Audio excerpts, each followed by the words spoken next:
Assalamualaikum warahmatullahi wabarakatuh.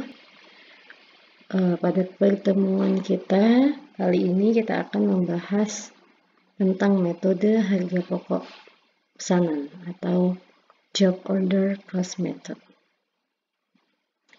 Pada metode pengumpulan biaya produksi terdapat dua metode. Yang pertama adalah metode harga pokok pesanan yang akan kita bahas di pertemuan kali ini, dan metode harga pokok proses yang akan kita pelajari setelah ini ya. Dari dua metode pengumpulan biaya produksi ini kita bisa mengetahui ya dari judulnya bahwa biaya produksi, penghitungan biaya produksi pada metode harga pokok pesanan adalah berdasarkan pesanan dari pelanggan. Jadi perusahaan itu memproduksi produknya ya sesuai dengan pesanan. Sedangkan yang kedua adalah metode harga pokok proses. Nah, di sini perusahaan dia senantiasa memproduksi produknya dalam rangka memenuhi persediaan barang dagangannya ya untuk dilakukan penjualan. Jadi ini produknya massal gitu, bukan berdasarkan pesanan. Tapi produk yang sama, spesifikasi yang sama, diproduksi banyak untuk memenuhi kebutuhan pelanggannya. Nah, jadi dari kedua hal itu ya, kedua metode itu kita bisa menarik bahwa karakteristik perusahaan yang berproduksi secara pesanan ya adalah yang pertama, proses pengolahan produk itu terjadi terputus-putus. Ya, jadi sesuai pesanan. Misalkan ini saya contohkan gambar percetakannya, contoh perusahaannya percetakan, dan ini contohnya adalah MUK ya. Jadi ada gambar kucing, ada yang nama ya, mungkin ada itu gambar caleg, ada juga gambar ini ya foto kelas gitu ya, atau ada gambar logo perusahaan dan lain sebagainya. Walaupun namanya sama-sama MUK, tapi dicetak sesuai dengan pesanan pelanggan. Ketika kita misalkan memesan untuk kelas kita gitu ya, kelas kalian gitu ya, MUK untuk sekelas, lalu dikasih MUK, spesifikasi MUK yang sama tapi dengan cetakan foto orang lain, pasti kalian tidak akan mau kan menerimanya gitu. Jadi dia hanya memproses produk atau mengolah produk ketika ada pesanan. Kalau nggak ada pesanan, ya nggak produksi gitu.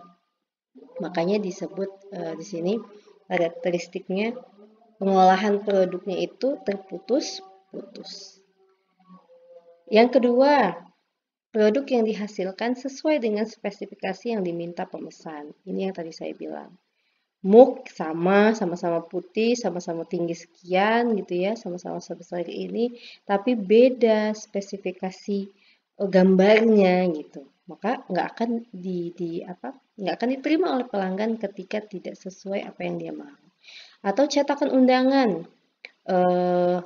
ada yang pakai kertas Concord dengan wangi melati misalnya ya, ada tali coklat, maka kalau dibikin dia kertasnya jasmine, wanginya melati, tapi kertasnya jasmine, dia minta putih jadinya biru, dia minta tali coklat jadinya tali merah, itu nggak akan diterima oleh pemesan karena tidak sesuai dengan spesifikasi. Jadi pastikan bahwa perusahaan yang memproduksi secara pesanan ini dia mesti sesuai dengan spesifikasi yang diminta oleh pemesan, baru diterima ya oleh pemesan. Yang kedua karakteristiknya, produksi bukan ditujukan untuk memenuhi persediaan di gudang, tetapi ditujukan untuk memenuhi pesanan. Ini yang saya bilang tadi.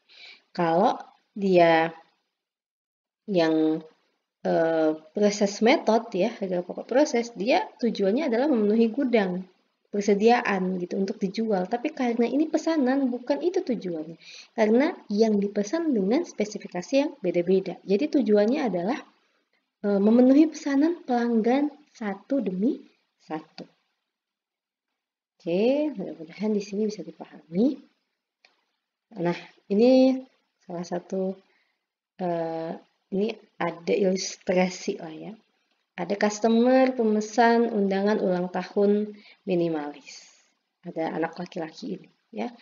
Dia mau ulang tahun, dia mau bikin undangan kecil yang satu HVS mungkin dibagi 4 ya. Terus nanti dibagi 4, dibagi 2 lagi. Jadi kayak buku gitu. Dengan gambar-gambar lucu ya, khas anak-anak lah gitu. Warnanya biru, kertasnya kertas jasmine misalnya ya. Udah sesimpel itu aja gitu ya. Kecil, warna biru, kertasnya jasmine, undangan ulang tahun. Jadi gambarnya juga sesuai tema ya, tema ulang tahun. Dengan dikasih foto anak ini ya. Ada satu lagi customer pemesan undangan pernikahan.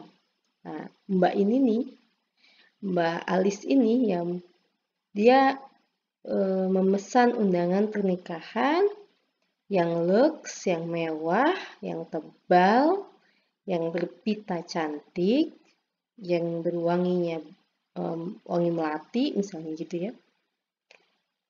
Lalu mereka sama-sama memesan di percetakan X misalnya gitu. Datanglah orang tua si anak lelaki ini ya, disampaikanlah dia mau memesan undangan ulang tahun, ukurannya yang tadi saya sebutkan, satu HVS dibagi 4, kemudian nanti ditekuk gitu ya, ditekuk jadi dia kecil. Lalu mbaknya ini datang juga ke percetakan yang sama, dia pesannya undangan pernikahan yang itu besarnya A4 dibagi 2. Itu kertasnya tebal, ya, ada amplopnya, ada pitanya, ada ukirannya, ada foto preweddingnya gitu. Nah, ketika sudah dipesan, lalu si percetakan X ini kabarin kalau kartu undangan anak kecil ini dan kartu undangan pernikahan Mbak yang ini, ya Mbak yang pemesannya luxe dan mewah tadi, sama-sama berharga 10.000 misalnya. Maka pasti ya kalau kita jadi pelanggannya, kalau kita jadi salah satu pelanggannya akan merasa dirugikan atau diuntungkan gitu. Yang memesan undangan ulang tahun merasa gimana bisa undangan yang hanya kecil ya, A4 tadi dibagi 4 terus ditekuk lagi cuman selembar kertas Concord misalkan gitu, nggak pakai pita, nggak pakai apa, sama dengan undangan pernikahan mbak-mbak yang luxe dan mewah tadi gitu. Pasti pemesan undangan ulang tahun ini akan merasa dirugikan. Kok bisa gitu?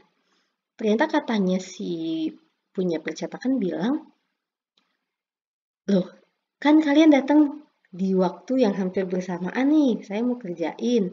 Jadi saya hitung nih bahan yang digunakan untuk memproduksi undangan ulang tahun.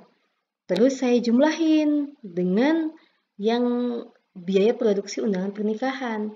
Yang undangan ulang tahun pesannya 100. Yang undangan pernikahan luxe tadi pesannya 500. Ya udah, kedua biaya produksi ini saya tambahkan lalu saya bagi 600. 100 untuk yang si anak kecil ini ya, yang undangan dia ulang tahun, 500 buat mbak yang undangan pernikahan gitu. Pasti kalau mendengar itu si customer akan protes dan kecewa, nggak mau dia memesan gitu ya undangannya di situ, terutama yang undangan ulang tahun ini gitu. Karena budgetnya, perkiraannya itu hanya sekitar 2.000-an gitu ya. Nah, maka apa yang seharusnya dilakukan oleh yang memiliki usaha percetakan itu? Harusnya biaya produksi undangan ulang tahun minimalis ini tidak digabungkan dengan biaya produksi undangan pernikahan. Karena itu sangat berbeda gitu ya, spesifikasinya berbeda. Jadi undangan ulang tahun minimalis ini berapa biaya produksinya untuk 100 undangan, itulah yang dibagi. Ya, itulah yang dibagi nilainya sehingga dapatlah harga pokok produksinya untuk si undangan minimalis ini, ulang tahun minimalis ini. Ditambahkan dengan biaya-biaya yang selain biaya produksi. Itu yang harus dibayarkan oleh pemesan undangan ulang tahun ini. Sedangkan yang punya undangan pernikahan ini itu juga dihitung dengan hitungan yang berbeda tentunya. Kertasnya berbeda, ditambah lagi pitanya, ditambah lagi kertas yang wangi-wangi gitu ya. Tentu itu yang harusnya dicari berapa biaya produksinya untuk kemudian dibagi dengan 500 undangan yang dipesan. Ditambah dengan biaya-biaya lain di luar biaya produksi. Misalnya biaya pengepakan ya, biaya untuk untuk membuat label memasukkan ya orang yang memasukkan ke amplopnya misalnya kan banyak biaya administrasi dan lain sebagainya. Jadi tidak bisa menggabungkan antara biaya produksi dua pesanan kemudian dibagi rata karena setiap pemesan punya spesifikasi yang berbeda. Nah, itulah tadi yang disebut metode harga pokok pesanan atau job order cost method. Itu ilustrasinya begitu. Nah, maka ini karakteristik metode harga pokok pesanannya. Jadi metodenya, karakteristiknya. Kalau tadi karakteristik perusahaannya, sekarang karakteristik metode harga pokok pesanannya. Yang pertama, seperti yang tadi dijelaskan di ilustrasi bahwa setiap jenis produk itu dihitung harga pokok produksinya secara individu. Nggak bisa kita bagi, kita jumlahkan semua, terus kita bagi rata ya, pasti semua pemesan akan protes dengan itu. Jadi, setiap jenis produk itu dihitung harga pokok produksinya secara individu. Walaupun sama-sama muk ya, ada yang muknya hitam, ada yang putih, ada yang pink. Mungkin proses pewarnaannya juga beda-beda harganya, jadi nggak bisa disamakan. Ada yang maunya muknya kecil, ada yang mau tinggi, ada yang mau bahan ini, ada yang mau bahan lain-lain lah gitu. Ada yang mau tintanya tahan lama, ada yang tintanya sebentar aja juga nggak apa-apa. Gitu. Maka dia nggak bisa dihitung bersamaan. Jadi setiap satu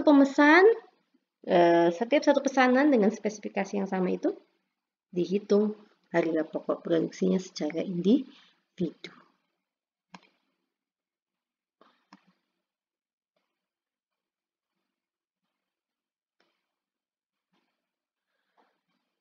Ya. Lalu yang kedua, biaya produksi dikelompokkan menjadi biaya produksi langsung dan biaya produksi tidak langsung. Jadi ada dua biaya produksi tadi, biaya produksi langsung dan biaya produksi tak langsung. Yang langsung dia terlibat langsung untuk membuat produksi itu ya. Sedangkan ini bahan bakunya, tenaga kerja langsungnya ya, yang langsung memotong undangan itu atau yang langsung mencetak undangan itu termasuk biaya produksi langsung. Sedangkan biaya produksi tidak langsung adalah biaya overhead pabrik seperti yang sudah dijelaskan di sebelumnya. Karakteristik yang keempat, biaya produksi langsung dihitung berdasarkan biaya sesungguhnya. Jadi berapa sih bahan baku yang dipakai? Harga bahan bakunya berapa, yang dipakai berapa, ya, lem yang dipakai berapa, itu kan bisa dihitung. sesungguhnya berapa, atau biaya tenaga kerja langsung yang dipakai berapa jam, ya, berapa orang, itu bisa dihitung sesungguhnya. Sedangkan kalau biaya produksi tidak langsungnya atau BOP-nya dihitungkan berdasarkan tarif yang ditentukan di muka. Ini seperti yang kita bahas di pertemuan sebelumnya, menentukan tarif BOP. Ya, jadi kalau misalkan untuk memproduksi undangan ada BOP-nya ya, biaya produksi tidak langsungnya berapa gitu ya, tarifnya yang ditentukan di muka itu yang dikalikan dengan biaya produksinya.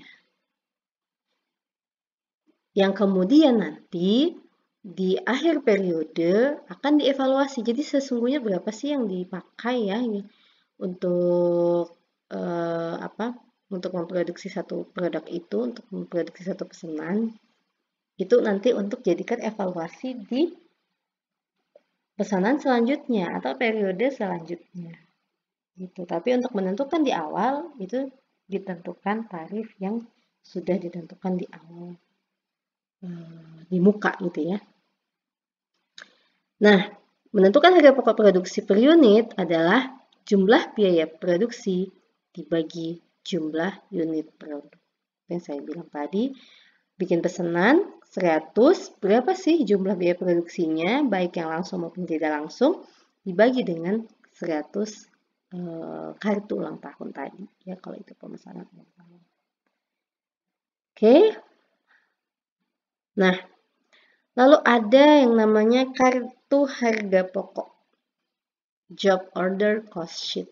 Jadi karena ini tadi sesuai dengan karakteristik penentuan biaya produksinya, jadi setiap pemesan itu punya karakteristik yang beda, maka setiap pemesan dihitung berapa biaya produksinya, setiap pemesan. Maka dibutuhkan yang namanya kartu harga pokok. Ini penting ya, catatan penting untuk menentukan metode harga pokok pesanan. Akan menjadi rekening pembantu yang digunakan untuk mengumpulkan biaya produksi tiap pemesan. Dan biaya produksi untuk mengerjakan pesanan tertentu dicatat secara rinci di dalam kartu harga pokok pesanan yang bersangkutan. Ini contoh kartu perhitungan harga pokok pesanan.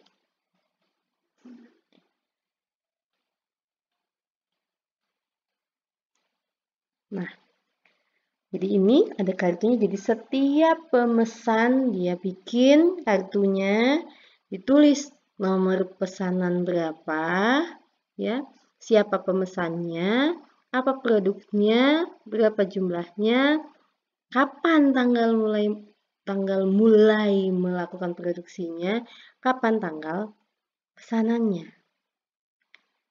Mungkin harus ditulis lagi tanggal penyelesaiannya juga berapa. Ditulis di sini ya. Jadi kartu perhitungan harga pokok pesanan ini bukan sekedar identitas pemesan aja, bukan sekedar identitas produksi pemesan ya, tapi menentukan berapa sih biaya bahan baku yang digunakan untuk pesanan ini, biaya bahan tenaga kerja langsungnya berapa, dan berapa BOP-nya ya. Jadi misalkan ada satu pemesan dia pesen MUK juga, pesen kartu nama misalnya ya, pesen juga kartu undangan gitu. Maka itu dibikin bukan per orang tapi pesanannya. Jadi ini misalkan pemesannya PTX, produknya MUK, jumlahnya 1000 gitu ya. Lalu biaya bahan bakunya tanggal 1 bulan 2 misalnya yang dipakai berapa jumlahnya, terus kuantitasnya berapa ya, uangnya di kuantitasnya berapa ya, lalu di dalam rupiah berapa. Untuk pemesanan MUK, butuh MUK-nya. Misalnya MUK-nya kan nggak bikin, tapi sudah ada ya. Jadi ini ditulis, berapa MUK yang dipakai. Misalnya tanggal 1 bulan 2, ini MUK, misalnya ya, MUK putih itu ya, MUK yang belum dicetak gitu, kuantitasnya. Misalkan tadi 1000, ya, jumlahnya MUK ini harganya sistem kelihatan satu muk 5.000, berarti 5 juta, misalnya gitu. Lalu butuh lagi tinta. Jadi tanggal 1 lagi bulan 2, tinta. Butuh berapa mili? Tinta merah, ya, tinta hitam misalnya. Tinta atau warna-warni ya, kalau kita belinya kan CMYK ya. Colornya itu warna-warni, tinta hitam, black and white, BW, tinta CMYK ya, CMYK itu seluruh warna yang bisa dipakai, itu berapa yang dihabiskan, berapa botol misalnya. Satu botolnya ukuran 500 mili, misalnya harganya berapa. 500 mili, satu botol 500 mili, harganya 100.000 misalnya. Ke bawahnya lagi, tinta CMYK-nya berapa yang dipakai. Setengah botol, harganya berapa. Tuh. Lalu di selanjutnya dicatat lagi tenaga kerjanya. Tanggal berapa yang harus dikeluarkan untuk tenaga kerjanya. Misalnya untuk pesanan muk itu butuh waktu 5 jam.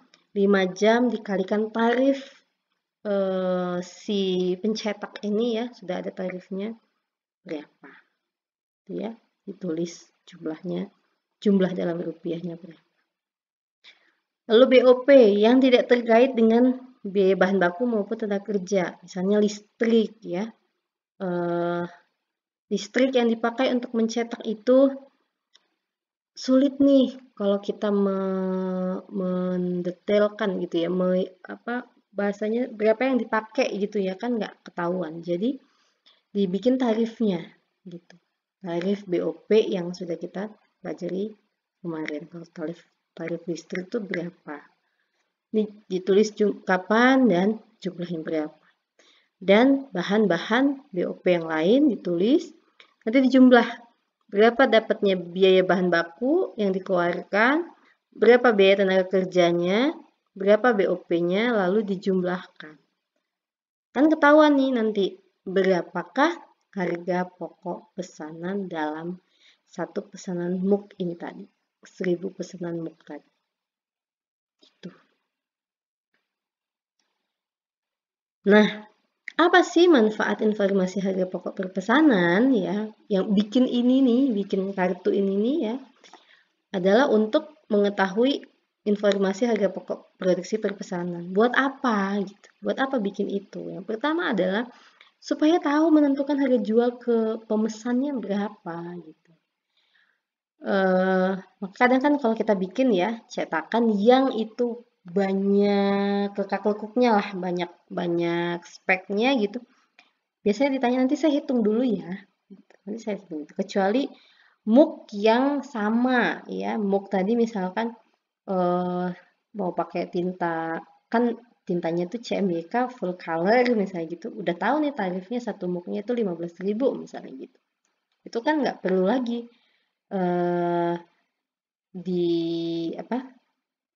udah tahu nih yang dibebankan ke pemesan. Tapi kalau misalkan ada yang black white, ada yang muknya ukurannya yang tinggi, ada yang kecil gitu kan, banyak lekak-lekuknya ya, banyak spesifikasinya gitu. Maka tujuan untuk dibikin kartu perhitungan harga pokok pesanan ini adalah supaya menentukan harga jualnya ke pemesan. Yang biasanya banyak spesifikasinya akan dikatakan oleh si pemesannya, nanti saya hitungkan dulu ya, nanti saya hubungi lagi. Gitu. Jadi harus tahu berapa sih harga jualnya gitu ya. Karena tentu spesifikasinya masing-masing pemesan tuh beda. Yang kedua, mempertimbangkan penerimaan atau penolakan pesanan. Ini nih udah kita hitung gitu kan, keluarlah nilai sekian, apakah mau dibayar oleh pelanggan atau tidak, apakah kita pun ya perusahaannya sanggup nggak ya, gitu, sanggup nggak ya kita ngerjainnya, karena sudah banyak yang masuk gitu ya, atau sudah banyak bahan baku yang keluar sehingga tidak ada lagi bahan bakunya, bisa nggak ya kita ambil itu gitu, kita tolak atau terima pesanan. Kemudian manfaatnya adalah memantau realisasi biaya produksi. Nah, berapa sih sesungguhnya gitu ya biaya produksi yang dikeluarkan itu untuk memproduksi satu barang? Karena kan kalau namanya pemesan ya, satu barang, satu produk, pesanan setelah digunakan, setelah selesai diproduksi, kan diambil sama pemesannya kan. Nah, jadi kan lupa nih kalau misalnya nggak dicatat di kartu harga pokok pesanan tadi, yang ini yang mana ya? Dia pakai bahan apa aja ya? Gitu. Dia pakai tinta warna apa aja ya? Nah, itu yang tujuannya adalah memantau realisasi biaya produksi. Kemudian tentu menghitung laba rugi tiap pesanan gitu. Berapa nih laba rugi tiap pesanannya gitu ya. Kalau misalnya tinggi yang bikin MOOC, ya udah nanti kita banyak fokusnya ke pemesanan MOOC. Nanti kita bisa bikin diskon gitu ya, program diskon dan lain sebagainya. Nah, itulah pihak manajemen ini akan menentukan dari kartu tadi ya, kartu pemesan tadi, kartu harga pokok produksi tadi, menentukan kapan harus menaikkan harga, kapan bisa mendiskon harga ya. Ketika nanti misalkan bikin MOOC-nya 2000 itu bisa nih didiskon sekian persen. Nah, itu dihitung dari kartu, dilihat dari kartu harga pokok produksi per pesanan. Nah, kemudian menentukan harga pokok persediaan produk jadi dan produk dalam proses yang disajikan dalam neraca. Kan ketahuan nih, yang udah jadi nih berapa, yang masih di tadi MOOC yang belum jadi ya, yang dalam proses itu berapa, itu yang disajikan di dalam neraca. Nah, itu mengenai harga pokok produksi per pesanan. Yang di-highlight adalah harga pokok produksi per pesanan ini ya ditentukan dengan kartu perhitungan harga pokok pesanan yang dihitung per produk. Jangan menggabung antara satu pesanan dengan pesanan yang lainnya. Walaupun sama-sama pemesan yang sama, tapi dia berbeda spesifikasinya, maka kita harus memecah itu gitu ya. Kita harus membedakan antara satu pesanan dengan spesifikasi tertentu dengan pesanan yang lain walaupun pesannya sama ya. Mungkin itu yang bisa saya jelaskan. Kalau ada yang ditanya nanti dipersilahkan dengan media online yang ada ya. Saya akhiri ya perkuliahan kita kali ini dengan mengucapkan hamdalah. Assalamualaikum warahmatullahi wabarakatuh.